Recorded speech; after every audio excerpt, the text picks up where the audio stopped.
Hi everyone, my name is Costa Bitar, and welcome to another video of our Iris Prism Challenges and Solutions video series, where today we're going to be discussing interactive variance analysis, performance variance analysis with Iris Prism, and how can we analyze basically the variances of hundreds or thousands of records on the fly. Let's explore. So I'm going to share my screen.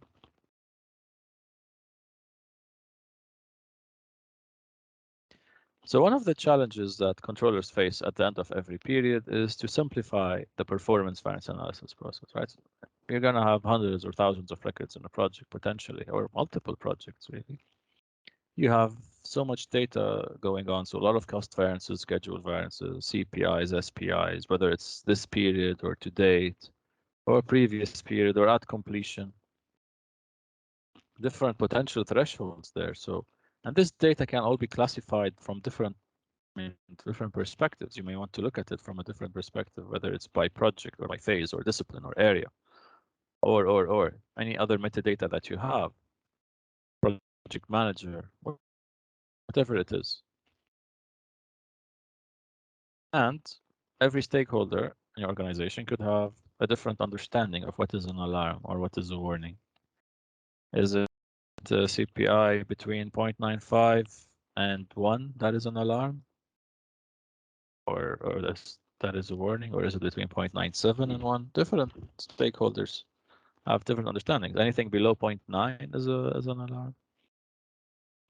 So how can I adapt to these different thresholds or the requests and do this all interactively without any manual work? So let's explore. I'm going to share my screen.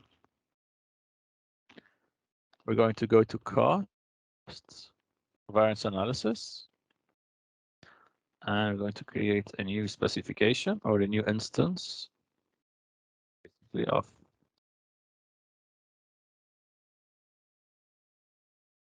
the function. So let's just call this analyzing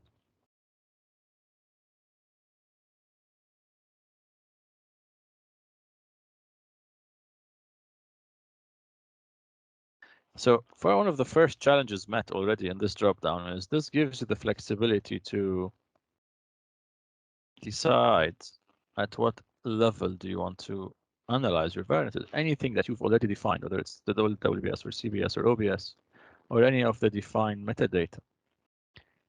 How do you want to calculate your cost variances? I'm going to choose incurred so that I'm including accruals to give me a more accurate cost variance. And here I can define my thresholds. So this just tells me here that anything that has a CPI or SPI between 0.9 and 1 is a warning, and below 0.9 it's an alarm. Makes sense. This is the default, but you can change that. And that's the idea here of all these spec IDs that you can create. You can create different versions of this. If I calculate my variances based on this default, I just got 15 records out of 40. So I have 40 records here. I'm getting 15 that have violated the thresholds.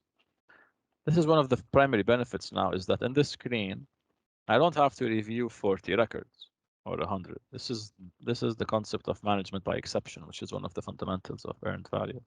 It helps you focus on the specific areas that you need to focus on. So here I can see I have 15 records that violated the thresholds, and it tells me where. Like in this example, I have a serious violation. I have a planned of 700 plus. I've only earned 200,000 so far. My SPI is 0.28, so low. Same for CPI. I've had to incur 888,000 while only earning 200,000.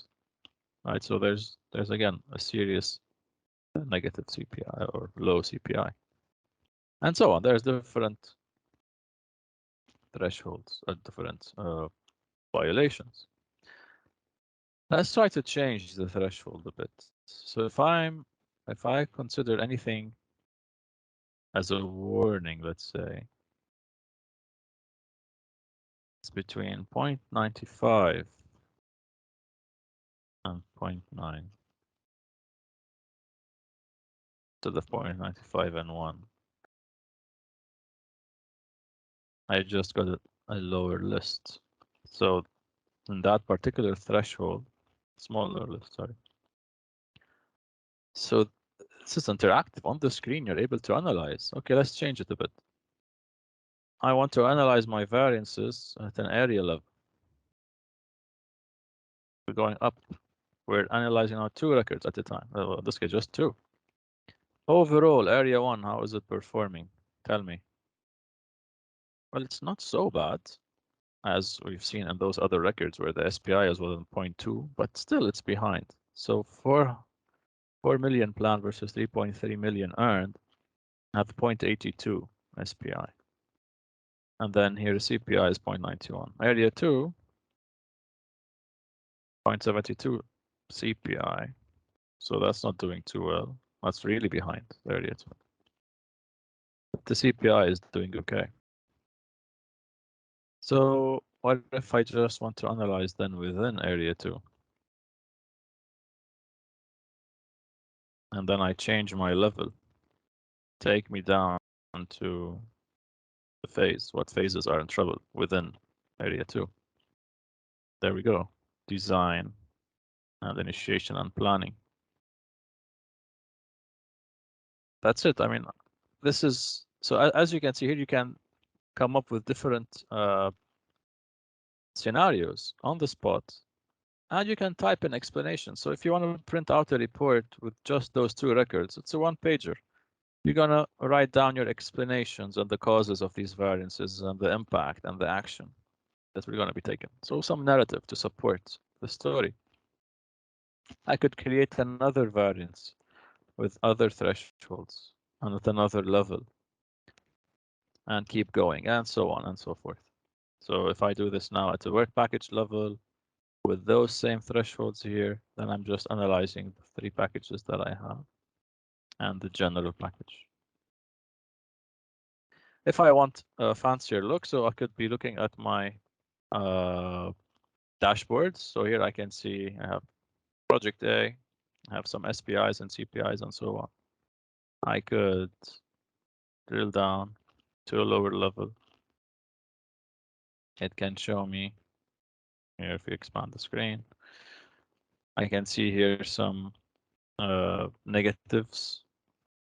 The others don't have a plan or an earned, so that's fine. I'm just focusing on the numbers here, and I can keep drilling down to find the source. There's different ways we can explore these data. This data, we can see it in another video, more focused on dashboards. And this, I wanted to show you the flexibility of this interactive variance analysis, where you're able to answer multiple questions on the spot and just focus on what you need to focus on.